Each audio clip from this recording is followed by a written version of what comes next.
ये व्यर्थ के बकवाद करने वाले लोगों से मत मिलो, व्यर्थ के बकवाद करने वाले लोगों की तरफ मत देखो, ये क्या कह रहे हैं, क्या बोल रहे हैं।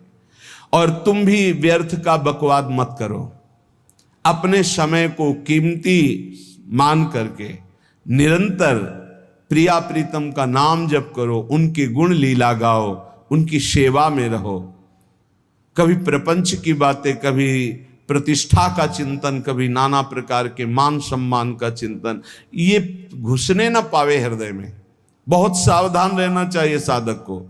ऐसी बातें देखो मत, ऐसी बातें सुनो मत जिससे तुम्हारा हृदय उद्विग्न होकर प्रभु का चिंतन छोड़ दे। बंद करो अभी। अन्य लोगों के संग का त्याग कर दो, जो भगवत विमुख वार्ता करते हैं, संत निंदा करते हैं, दूसरों की निंदा करते हैं। कुछ हाथ नहीं लगता, ये लोग दुर्गति को प्राप्त होने वाले हैं। भक्तन निंदा अति बुरी भूल करे जिन कोय, किए सुकृत बहु जन्म के छिन में दारे खोए। पर निंदा के किए ते नहीं, आवत नहीं कछुआत, मूर्ख पर्वत पाप को ले चल अपने साथ। तो अलम कश्यापि संगत्या, ऐसा संग मत करो जिनके पास बैठने से भक्त निंदा, जन निंदा, भगवत निंदा हो। ऐसे से दूर रहो। अलम बंद कर दो ऐसे लोगों का संग। रात दिन हम श्यामा श्याम का नाम जप करेंगे, श्यामा श्याम के लीला गुण गाएंगे, श्यामा श्याम के ही धाम का शोभा का चिंतन करेंगे। जब तुम अपना जीवन श्यामा श्याम के चरणों में न्यौछावर कर दोगे तो पूरा भार श्यामा श्याम ले लेंगे और तुम्हारे हृदय में मस्ती आ जाएगी। जो ऐसा निश्चयी होता है, दृढ़ निश्चयी, उसके अंदर दृढ़ विश्वास, तो उसके हर समय भगवान की स्फूर्ति होती रहती है। भारी प्रतिकूलता में भी भगवान का सानिध्य अनुभव होता है। वो अनुकूलता में तो भगवान के दुलार को देखता है, लेकिन प्रतिकूलता में भगवान की विशेष कृपा को देखता है। ये संयोग, ये वियोग, संसार की ये द्वंद्वमयी वृत्तियां भक्तों के हृदय में नहीं चुभती।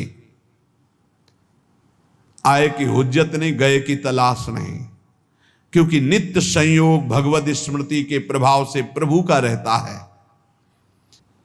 शोक, विषाद बहुत ध्यान देने योग्य विषय है। तभी लोगों को ऐसा लगता है कि ऐसा कैसे हो सकता है। भक्त के चरित्रों को जब सुनते तो लगता है ऐसा कैसे हो सकता है, ऐसी परिस्थिति में भी ऐसा कैसे हो सकता है। क्योंकि तुम मानसिक बुद्धि से युक्त हो और वो भागवतिक स्थिति से युक्त है, इसलिए तुम उसको पार पा ही नहीं सकते। जब तुम अपना जीवन श्यामा श्याम के चरणों में समर्पित कर देते हो हृदय से, फिर उनकी कृपा से सब विघ्न दूर हो जाते, एक अपार मस्ती रहती है। नहीं तो शोक, विषाद, दुख, क्लेश, कष्ट, संताप, भय, उद्वेग, ये सदैव सताते रहते हैं। इसी से डिप्रेशन होता है। बार बार नकारात्मक चिंतन, शोक, विषाद, दुख, चिंता, क्लेश, संताप, भय, उद्वेग, यही पूरे मानसिक स्तर को नष्ट कर देते हैं। उत्साहहीन जीवन हो जाता है। जब तुम श्यामा श्याम को समर्पित हो जाते हो तो ये सब प्रवेश भी नहीं करते, एक अपार मस्ती बनी रहती है। अब क्या होगा? श्यामा श्याम जो करेंगे वही होगा। श्यामा श्याम पता नहीं कैसा करें, नहीं, वो सदैव मंगल भवन है, वो जो करते महामंगल होता है। यह निश्चय उपासक के हृदय में आ जाना चाहिए। इसलिए अपना सारा मन, सारी बुद्धि, सारा जीवन, प्रत्येक श्वास प्रभु को अर्पण कर दो। फिर देखो तुम निहाल हो जाओगे। दुख, शोक, विषाद, क्लेश, कष्ट, संताप, भय, उद्वेग, ये उसी को व्यापते हैं जिसने अपने जीवन को प्रभु के चरणों में अर्पित नहीं किया। इसलिए तुम अपना सारा मन, सारी बुद्धि, सारा जीवन, प्रत्येक श्वास केवल प्रभु को अर्पित कर दो, फिर देख लेना श्वास कैसे अर्पित की जाती, राधा राधा राधा। बुद्धि कैसे अर्पित की जाती, एकमात्र निश्चय कि भगवत सुख ही सुख है, ये जागतिक सुख सुख नहीं, ये दुख है, ये ऐसा दलदल है जिससे आज तक कोई नहीं निकल पाया। सारा मन, हम मन से केवल प्रभु का मनन करें, बार बार मन को संसार से हटा के नाम में, रूप में, लीला में, धाम में लगाएं। बहुत प्रसन्नता हो जाती है उस उपासक के हृदय में जो अपना मन बुद्धि प्रभु के चरणों में अर्पित कर देता है। भगवान ने तो इसको बहुत उत्तम स्थिति बताया है कि मेरे से कभी वो अलग हो ही नहीं सकता यदि मन बुद्धि अर्पित कर दिया। मय्येव मन आधत्स्व मयि बुद्धिम निवेशय, तो निवश्य मयि एव अत ऊर्ध्वं न संशया, बिल्कुल संशय नहीं, वो मेरे में ही निवास करेगा जिसने मन और बुद्धि अपनी मेरे में अर्पित कर दी। बहुत प्रसन्नता रहेगी उस उपासक के जीवन में जो अपने आप को मन बुद्धि सहित प्रभु के चरणों में समर्पित कर दिया है। भगवान का आश्रय लेने वाले की पहचान है हर परिस्थिति में प्रसन्न रहना। देखो आप भगवद आश्रित हो कि नहीं, देखो अनुकूल परिस्थिति में तो सब प्रसन्न रहना, लेकिन प्रतिकूल परिस्थिति में प्रसन्न रहना ये भगवान के भक्तों का लक्षण है। हर परिस्थिति में प्रसन्न रहना ये भगवान के भक्तों का लक्षण है। आनंदगन भगवान का आश्रय मिलते ही आनंद छा जाता है हृदय में। उनके पास आनंद का अभाव होता ही नहीं है। जैसे सूर्य का प्रकाश उदय होते ही सूर्य का प्रकाश संपूर्ण अंधकार को नष्ट कर देता है, ऐसे ही भगवान का संपूर्ण आश्रय लेते ही सब दुख चिंता शोक नष्ट हो जाते, आनंद ही आनंद। तुम भगवान के मंगलमय रूप को नहीं जानते हो, पर उनके मंगलमय भाव को, विधान को मानना शुरू कर दो। जो भी होता है मंगलमय होता है। हमने जीवन में देखा है, अगर इधर कोई बहुत बड़ा सुख दिया तो देर नहीं लगेगी, 24 घंटे नहीं व्यतीत होंगे और ऐसे दुख दे देंगे, जिससे दोनों का समान भाव रख करके ना दुख में तुम भूलो प्रभु को, ना सुख में फूलो, सीधे भगवत मार्ग में चल। पूरे जीवन की बात देखा है, भगवान के मंगल विधान में सदा सर्वदा सुख ही सुख है, इस बात को मान के प्रसन्न हो जाओ।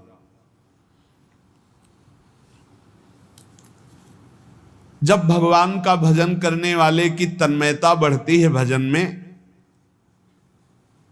तो द्वेषी जन अपने आप तैयार हो जाते हैं। भक्त कभी किसी से द्वेष नहीं करता, अपने आप वो द्रोह करने लगते हैं। तो नरसिंह मेहता जी से बहुत गांव के कई लोग थे जो जलते थे, ऐसे जलते थे कि अब क्या करें, कैसे मिटा दे नरसिंह मेहता जी को। अब उपाय तो मिल नहीं रहा था। तो एक दिन संतों की मंडली आई और उन्होंने कहा कि हम रास्ते में कोई चोर आदि धन ना ले ले, इसलिए यहां से किसी की हुंडी चलती है क्या द्वारिका में? पहले ऐसा था। बोले हाँ हमारे यहाँ बहुत बड़े सेठ हैं नरसिंह मेहता जी, पर आप कहोगे वो मना कर देंगे। कई बार कहोगे, अगर वो स्वीकार कर ले तो वहां। और उनका लक्ष्य था कि नरसिंह मेहता जी की तो खाने की भी सुविधा नहीं थी, हुंडी कहाँ की बात आई। उनका था कि जब वो ना कहेंगे तो संतजन नाराज हो जाएंगे, अगर हाँ कह दिया तो वहां हुंडी चुकेगी नहीं, तो संतजन अपने आप इनको शाप दे देंगे, अपराध बन जाएगा, ये नष्ट हो जाएंगे। संतों को भेजा नरसिंह मेहता जी ने, सबकी दंडवत की, चरण पखाड़े। तो उनका ये इतना रुपया है, द्वारिका में साधु सेवा हम करेंगे, वहां तुम्हारी हुंडी चलती है तो आप अरे उनका आप कहाँ भूल रहे हो, यहाँ खाने की भी व्यवस्था। बोले हमें सब पहले से बता दिया गया कि आप मना करोगे, बार बार मना मत करो, हमें पता है। तो उन्होंने ठाकुर जी की तरफ देखा, बोले क्या लीला है प्रभु, संतों से हम क्या कहें, ये ले रुपये। उस समय स्वर्ण की मोहरें चलती थी, बेच के बाजार से खूब उन संतों को पवाया, उन्हीं संतों की सेवा की। और उनका अपने सेठ का नाम तो बताओ जहां हमें जाके हुंडी मिलेगी। सेठ, सावल शाह सेठ। संत जन गए वहां, पूछा कि नरसिंह मेहता जी का जिन सेठ से परिचय, उनका नाम सावल शाह सेठ, उनकी गद्दी कहाँ है? तो जो कुछ भक्त थे वो द्वारिकाधीश की तरफ संकेत करते कि वही हैं। बोले नहीं नहीं, वो सेठ है, उनकी गद्दी चलती थी। पूरी बाजार में कहीं कोई। अब संत जन एकांत में होकर के बहुत विचलित हुए, क्या हमारे साथ धोखा हुआ? नरसिंह मेहता जैसा संत क्या धोखेबाज हो सकता है? देखो, संशय तो बहुत विचित्र होता है, बड़े बड़ों को संशय हो जाता है। जब भगवती सती जी को संशय हो गया, राम जी को, हे खग हे मृग हे मधुकर श्रेणी, ऐसा पूछते हुए कि सच्चिदानंद कैसे हो सकते, तो किसी को हो सकता है, क्योंकि वो बुद्धि की अधिष्ठात्री देवी है। जो ही उनके मन में ऐसा आया कि क्या हमारे साथ धोखा हो रहा है, इतने में ही देखा जय हो सावल शाह सेठ की। वो कहा सावल शाह सेठ, तो देखा बढ़िया मुनीम जी उनके साथ, सेठ बस्ता लिए हुए मुनीम जी, सरकार इधर से चलो। तो उनका सावल शाह सेठ आपका नाम है? संतों ने कहा। बोले हाँ। बोले नरसिंह जी? हाँ। बोले आपकी हुंडी आ गई है। हुंडी एक कागज में लिखा कि ये हमारे सेठ जी को दे देना। वैसे लोग मुझे माखन चोर कहते, कोई कुछ कहता, लेकिन आपने सेठ बना दिया। जब आपने सेठ बना ही दिया तो आप कभी परवाह मत करना तुम। और ये सेवक आपकी सेवा में सदैव तत्पर है। भगवान ने ऐसा लिखा। जो भगवद आश्रित है, एक बार ये चलता रहता है, जो संत जन होते हैं उनके विरोधी अपने आप बन जाते हैं, किसी से कोई मतलब नहीं, अपने आप विरोधी बन जाते हैं। कबीरदास जी का पूरी काशी में यश था। भजन करने वाले महापुरुषों का यश बढ़ता है जब, तो जो भजनहीन होते हैं उनके हृदय में जलन पैदा हो जाती है और वो उनको विविध प्रकार से फंसाना चाहते हैं, उनको कष्ट देना चाहते हैं। तो कबीरदास जी के यश को धूमिल करने के लिए कुछ ब्राह्मणों ने एक रचना रची। मुड़ मुड़ा के कबीरदास जी के शिष्य बन करके पूरी काशी के सब आश्रमों में निमंत्रण दे आए। कल भंडारा है, संत सेवा है, सबने स्वीकार किया। कबीरदास जी अपनी दिनचर्या करके निकले तो संत मंडली आने लगी। बोले कै बजे सेवा है? साधु सेवा। बोले कौन सी साधु सेवा? बोले कल आपके शिष्यजन निमंत्रण दे के आए, पूरी काशी के सब संत आ रहे हैं। कबीरदास जी ने कहा यहाँ तो एक की भी व्यवस्था नहीं, पूरी काशी के संत आ रहे। अच्छा, समझ में आ रहा है, लीला बिहारी तुम लीला करना चाहते हो। गए अपना, निकल गए गंगा किनारे, एक झाऊ के नीचे बैठकर अपना भजन ध्यान में मगन है। 11-12 बजे तो उन्होंने देखा संतों की मंडली, काशी तो बहुत। कबीरदास जी ने देखा कि आश्रम की, तो बोले पता नहीं क्या होगा, चलो चलते हैं। तो ऐसे गमछा वस्त्र करके ऐसे डालकर मुंह ढक करके, वहां बड़ी बड़ी पंगत लगी थी। कबीरदास जी सबको पाओ जी पाओ। कबीरदास जी के रूप में स्वयं भगवान पाओ जी। कबीरदास जी ने कहा अच्छा, जब स्वामी परस रहे तो हम भी बैठ के पा ले। तो जब उसी पंगत में बैठ गए अपना कपड़ा ढक करके, और जब मोहरे की दक्षिणा दे रहे थे सब लोग कि वाह कबीरदास जी ने आज तो साधु से। सबको जब कबीरदास जी के सामने आए तो ऐसे मुंह ढके, बोले देखो जो मेरा होता है उसे मुंह छुपाना नहीं पड़ता, मुंह ढकला नहीं पड़ता। लो दक्षिणा, तुम भी दक्षिणा लो। कबीरदास जी को कबीरदास जी दक्षिणा दे रहे, और वो कबीरदास जी है भगवान, और ये पाले वाले कबीरदास जी है भगवान के जन। कभी भगवान अपने, अरे जमाने जोर लगा ले, कितना जोर लगाएगा, भक्त और भगवान का झंडा कभी न झुकने पाएगा। बिल्कुल चिंता, शोक, भय, उद्वेग रहित जीवन भगवद आश्रित। तुम भगवान के मंगल विधान में सदा सर्वदा प्रसन्न रहो। अब ये विचार कर लो कि भगवान जो करेंगे तुम्हारा मंगल करेंगे। अब थोड़ा ऐसा बीच में लगता है कि अमंगल हो रहा है क्या, लेकिन पक्का समझो बहुत बड़ा मंगल उनका विधान होता है। बहुत ही उत्तम मंगल होता है भगवान के शरणागत का।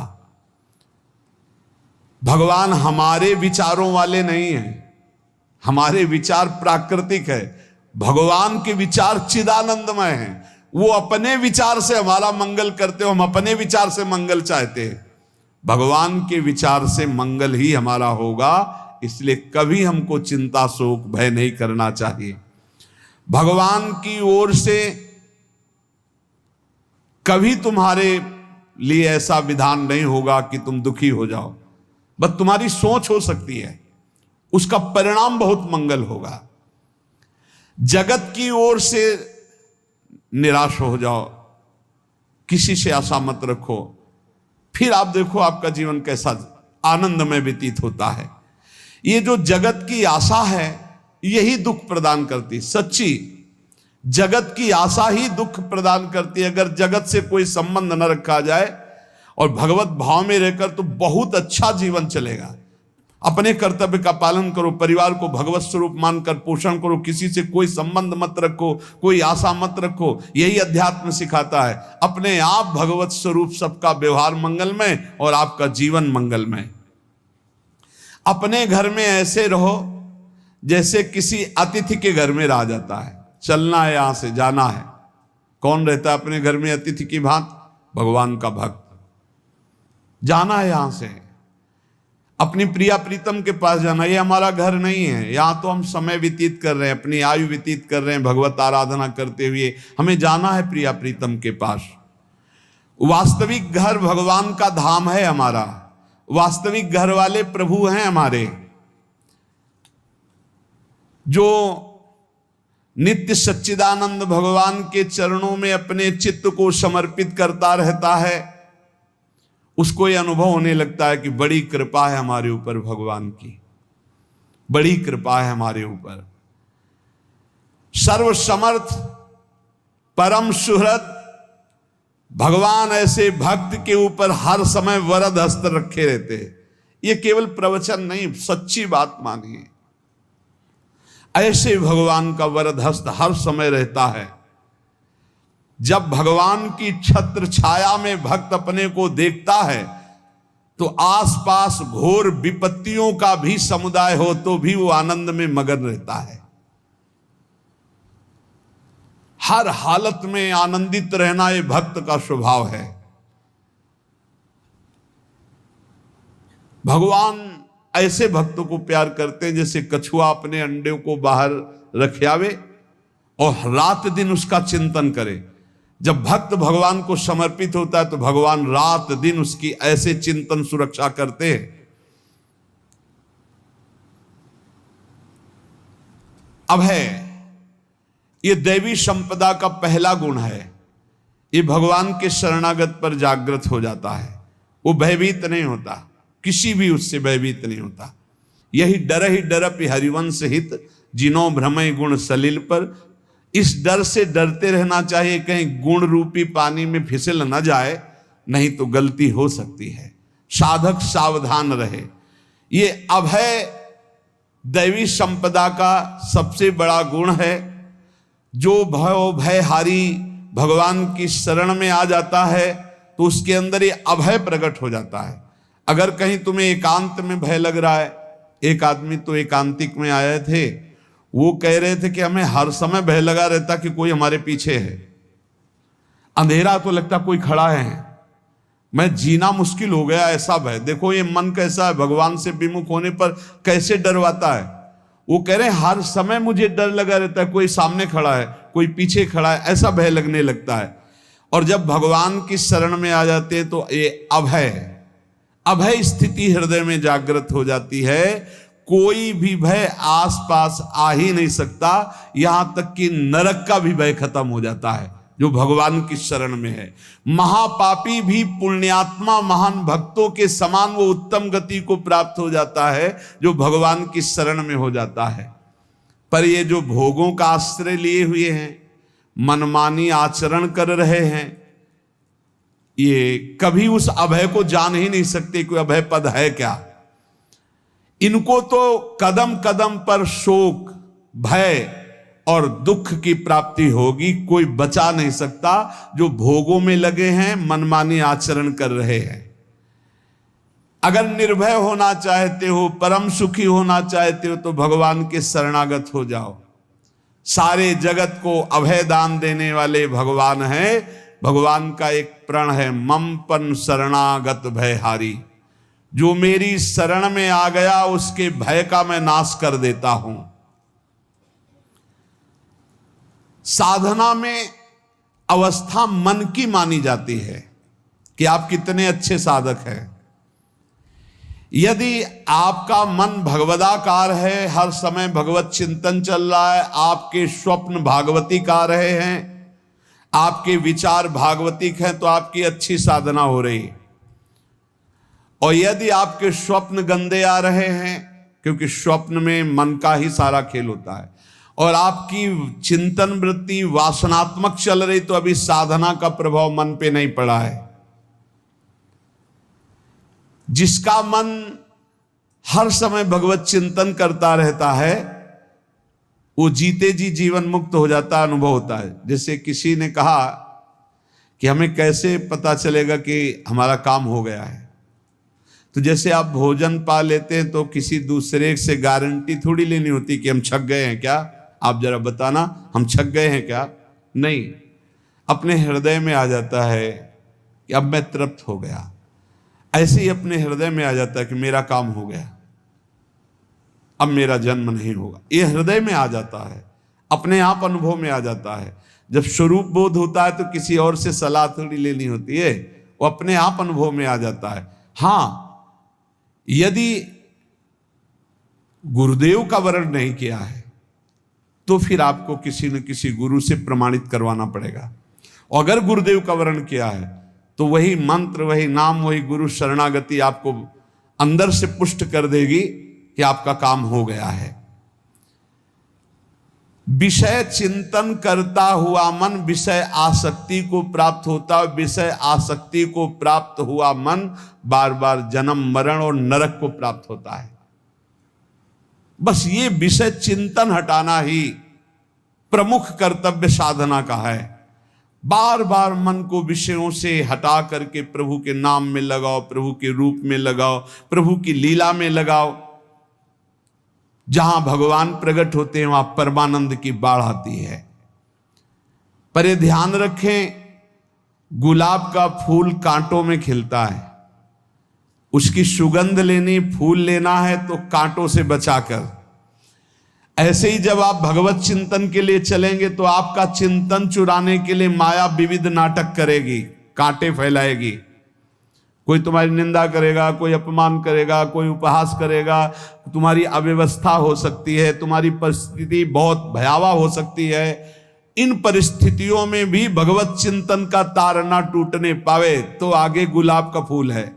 जैसे कांटे से बचाकर गुलाब का फूल लेते हैं और भगवद अर्पित करके सौरभ का सुख लेते हैं, ऐसे ही भगवान के प्रेमानंद का अनुभव करने के लिए संसार के कांटों से बचना होगा। और खिलेगा यही फूल संसार में ही, मनुष्य देह में, और योनियों में नहीं। भगवत प्राप्ति स्वर्ग में नहीं होगी, इसी मृत्यु लोक में होगी। पहले मन नहीं लगता भगवत चिंतन में, भगवत चिंतन जबरदस्ती करना पड़ता है। भगवत चिंतन जे ही प्रारंभ करोगे ते ही बहुत बाढ़ आ जाएगी पाप चिंतन की। ध्यान दीजिए, बहुत लोग प्रश्न करते रहते हैं कि हम जब भजन में बैठते हैं तो बहुत गंदी बातें आती, मन बड़ा चंचल होता है, भाग जाता है। ऐसा प्रारंभ में जब कोई भगवत चिंतन प्रारंभ करता है तो उसका मन विषयों में भागता है, गंदी बातों में भागता है। अब लोग कहते पहले तो हमारा चिंतन बढ़िया होता था, अब चिंतन नहीं होता। तो कोई सिद्ध पुरुष थोड़ी हो गए, तुम्हें जबरदस्ती चिंतन करना होगा। जगत के प्राणी में जहां मन जाए तो इसमें भी भगवान, पदार्थ में मन जाए तो उसमें भी भगवान। जहां जहां मन जाए वहां वहां भगवान देखो, या मन को हटाकर नाम मंत्र में लगाओ। ऐसे भगवत स्मृति जागृत की जाती है, बार बार प्रयास करना होता है। कई लोग ये प्रश्न करते हैं कि हमसे बड़े पाप हो गए तो क्या हमें भगवान की प्राप्ति हो जाएगी? तो यहां कह रहे हैं भगवान किसी के पूर्व जीवन को नहीं देखते हैं, वर्तमान के भजन को देखते हैं। पकड़ो इस बात को। अगर वर्तमान में आज आप सुधर गए हो, नाम जप कर रहे हो, तो आप भक्त हो। ये गीता जी में भगवान ने कहा, अपिचेत सुदुराचारो भजते माम अनन्य भाग साधुरेव समंतव्या सम्यक व्यवसिता। ऐसा बहुत दुराचारी पहले रहा है, बाद में उसके मन में आ गया कि भगवान के सिवा हमारा कोई कल्याण करने वाला नहीं, हमारा कोई नहीं। तो भगवान कहते हैं मैं उसे साधु ही मानता हूं, उसे साधु बना देता हूं। भगवान किसी के पूर्व जीवन को नहीं देखते। बहुत बढ़िया बात है। कल तक हम क्या करते रहे भगवान नहीं देखते, आज क्या कर रहे हो ये देखते हैं। यदि आज आप भजन में लग गए हो, अच्छे आचरण कर रहे हो, तो आपको भगवत प्राप्ति हो जाएगी। भगवान ये नहीं देखते कि पूर्व में पुण्यात्मा रहा है कि पापात्मा रहा है। भगवान वर्तमान में देखते कि मेरा भजन कर रहा है, बस इसी से कल्याण कर देते हैं। पकड़ो इस बात को, तो कभी प्रश्न नहीं उठेगा कि क्या हमको भी भगवत प्राप्ति हो सकती है क्या। हमारा मन यदि श्री भगवान को चाहने लगे तो श्री भगवान हमारे मन में ही आकर बस जाएंगे। भगवान की रूप माधुरी में मन डूबने लगेगा। यथार्थ सत्य, जो भगवान से थोड़ा भी प्यार करने लगे हैं, उनके हृदय में भगवान की उनकी भावना के अनुसार झलक आने लगी है। हृदय में प्रभु के आते ही अनंत जन्मों के संस्कारों का नाश हो जाता है। इसलिए तुम अपने पहले वाले घृणित जीवन को याद भी मत करो और उसको सोचकर जरा निराश भी मत हो। अमावस्या में घोर अंधकार रहता है, पर प्रातः काल में अंधकार नष्ट हो जाता है।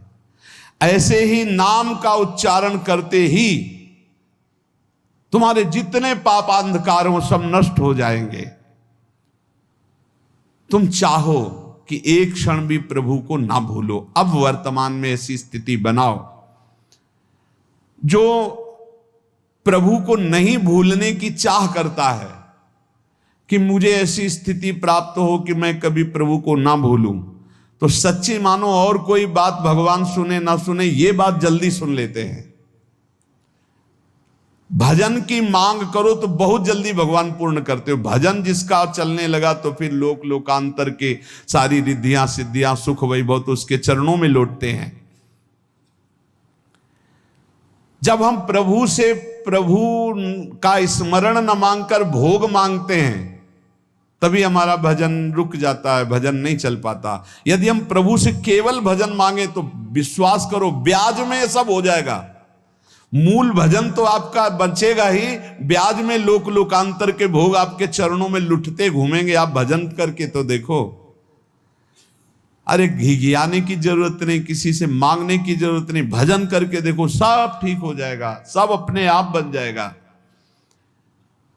हम बहुत बड़ी भूल कर देते हैं कि थोड़ा भजन करके प्रभु से कुछ सांसारिक वस्तुएं, स्थितियां, परिस्थितियां बदलने की मांग कर लेते हैं, जिससे भजन छूट जाता है। प्रभु की स्मृति इतनी महान है कि जिन्होंने बैर भाव से प्रभु का स्मरण किया उनको भगवान की प्राप्ति हो गई। जैसे कंस आदि भगवान से बैर ही तो रखते थे, लेकिन भगवान की स्मृति रहती थी। स्मृति ने उनको भगवत प्राप्ति करा दी। स्मृति में महान सुख है, पर वो जब भक्ति रस से युक्त स्मृति होती तब माधुर्य रस, प्रेम रस का अनुभव होता है। कल्याण तो वैर भाव से स्मरण करने वालों को भी प्राप्त हो गया। यदि आप भक्त हो और ये चाहते हो कि आपकी भागवती की स्थिति बहुत जोर की हो, तो हम आपसे प्रार्थना करते हैं कि रोज प्रभु से एक ही बात मांगिए, मुझे अखंड स्मृति दीजिए। अर्जुन जी को पूरी गीता जी सुनने के बाद यही मिला, नष्टो मोहा स्मृति लब्ध्वा। स्मृति, प्रभु आप हम पे ऐसी कृपा कर दो कि हमारे हृदय में किसी और व्यक्ति, वस्तु, स्थान की स्मृति न रह जाए, केवल आपकी स्मृति रह जाए। ये चाह भगवान बहुत जल्दी पूर्ण कर देते हैं यदि उपासक हृदय से ये बात मांगे। भगवान की कृपा से ही ऐसा हो सकता है कि अखंड स्मृति ये कर्म फल से नहीं मिलती है। प्रभु के प्रति निर्भर होकर जो दैन्यता पूर्वक प्रभु से मांगता है और हर समय अभ्यास करता रहता है भगवत स्मरण का, उसको ये स्मृति मिलती है। और स्मृति मिल गई तो इससे बड़ी कोई स्थिति नहीं, हर समय भगवान का स्मरण। प्रभु से मन प्रतिपल नया नया स्वाद लेकर के आसक्त होता रहता है, नवम नवम। प्रभु कभी बासी नहीं होते। जैसे किसी व्यक्ति को देखो तो देखते देखते मन हट जाएगा कि देख लिया, बहुत सुंदर है, ठीक है, लेकिन वो एक दिन मन हट जाएगा। और प्रभु की सुंदरता नवम नवम है, प्रभु के नाम का स्वाद नवम नवम है, प्रभु की लीला का स्वाद नवम नवम है, प्रभु के धाम की शोभा नवम नवम है।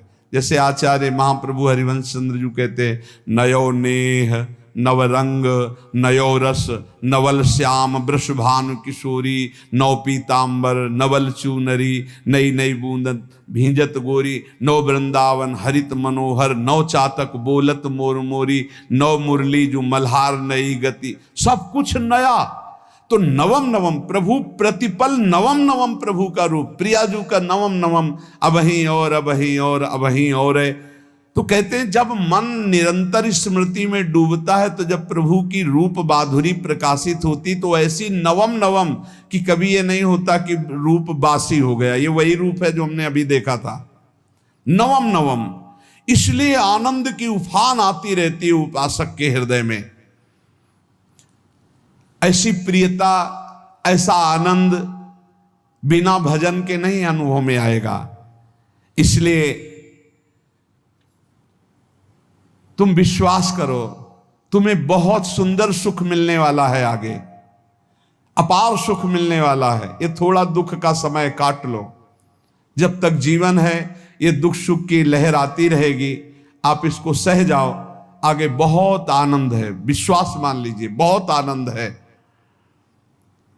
जो ये विश्वास कर लेता है वो प्रभु के मार्ग में चलकर प्रभु को प्राप्त कर लेता है। नहीं तो इतने रोड़े हैं कि आप ऊब जाओगे, बहुत रोड़े हैं। जो प्रभु के मार्ग में चलता है तो माया के बहुत से पार्षद अपना प्रभुत्व दिखाने उनके पास आते हैं, महिमा अपनी दिखाने, पर वो किसी वस्तु स्थिति अवस्था प्राणी पदार्थ का प्रभाव स्वीकार ही नहीं करता, क्योंकि भगवत स्मृति परायण है, भगवान की कृपा पर विश्वास है, इसलिए उसको कोई फंसा नहीं पाता। वो नित्य निरंतर प्रभु से घुला मिला रहने के कारण उसकी मस्ती में कोई फर्क नहीं पड़ता। माया का प्रभुत्व रखने वाले उसे फंसाने की चेष्टा करते हैं, पर उस पर किसी का असर नहीं होता, वो कहीं लिप्त नहीं होता, वो कहीं दुखी सुखी नहीं होता, वो हर समय प्रसन्न रहता है। तुम देखो, हर समय प्रसन्न रहते हो? यदि नहीं तो तुम किसी व्यक्ति वस्तु का आश्रय लिए हुए, प्रभु का नहीं। अगर हां तो हर समय प्रभु का स्मरण चलना चाहिए, हर समय प्रभु के आश्रित हो, फिर देखना ये आनंद, ये प्रसन्नता क्या रूप रखती है। बड़े बड़े मस्त संतों को देखा, मस्त ऐसे उन्माद में मस्त है, उस सुख के लिए ललचाओ। कब तक जन्मते मरते रहोगे, कब तक बार बार दुख भोगते रहोगे, कब, बड़ा प्रपंच है ये। भगवान का स्मरण परम पुण्यात्मा पुरुष का हृदय माना जाता है, बहुत पवित्र हृदय, बड़ा पुण्यात्मा हृदय जिसमें भगवान का स्मरण। भगवान का विस्मरण पापात्मा पुरुष, भयानक विपत्ति दुर्भाग्य आते हो। सुदृढ़ निश्चय करो, अब हम भगवान के स्मरण में अपना समय व्यतीत करेंगे। मेहनत करो, कार्य करने के लिए कोई मना नहीं, आप नौकरी करो, किसानी करो, व्यापार करो, पर अंदर अंदर भगवत स्मृति ही सबसे बड़ी स्थिति है। अब चाहे हम जीवित रहें, चाहे हमारे मरण जैसी विपत्ति आ जाए, चाहे सब हमसे हट जाएं, चाहे सब हमको नमन करें, अब हम दृढ़ निश्चय करके केवल भगवान के स्मरण करते हुए इस संसार के बीच समय व्यतीत करेंगे। अब हम चूकने वाले नहीं। ये नियम लीजिए, चाहे जीवन रहे या ना रहे, चाहे मरण जैसा कष्ट आ जाए, चाहे सब वियोग हो जाए, सब चले जाए, चाहे सब संयोग हो जाए, सब नमन करें, अब हम प्रभु का स्मरण नहीं छोड़ेंगे।